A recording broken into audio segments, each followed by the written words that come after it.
nobody told us that we were going to be freed. There had been rumors the Norwegian and Danish women were freed, but we didn't believe it. So many rumors had gone round for years, and we didn't believe it.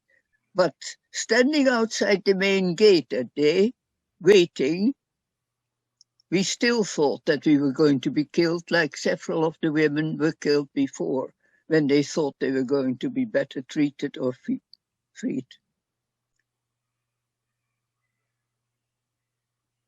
But then a young man jumped out of a sports car, and he said he was Swedish and was a friend of Count Folke Bernadotte, who was going to come with buses to take us to Sweden and free us.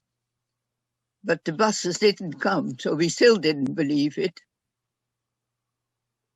But some military buses came later on, but not in time for us. But military trucks arrived, and our little group standing there outside, most of them went in the trucks and were taken to Sweden. While we were standing there outside the gates, the Swede offered me a cigarette and lit it.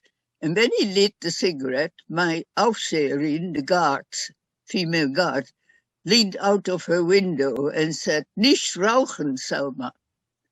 And the Swede said, "She has nothing to tell you anymore. You can smoke as much as you like."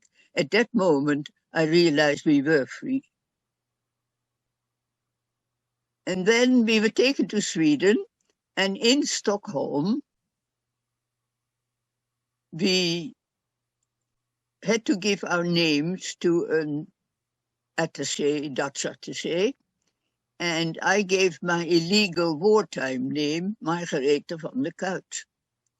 But afterwards I went back when I thought that I better give my real name, and I gave him my real name, Selma Velleman.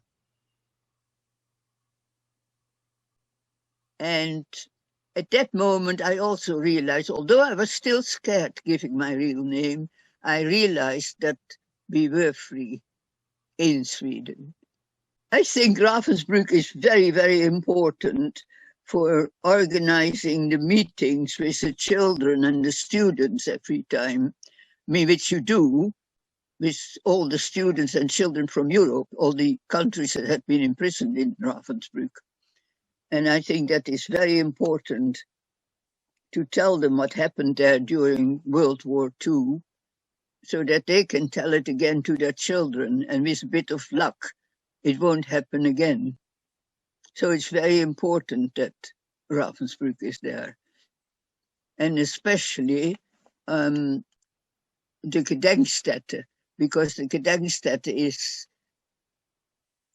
also very important because they organize and support all these meetings with the children and the students, and the exhibitions which they organize are very important too.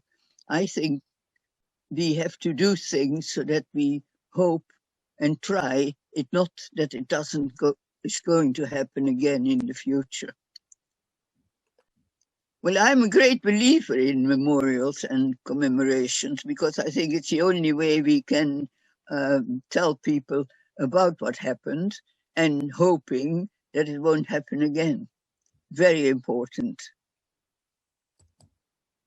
And also it's important for the people who do go to the meetings, because although we survivors are not very many anymore, in fact very few, in the future then our testimonies like this now will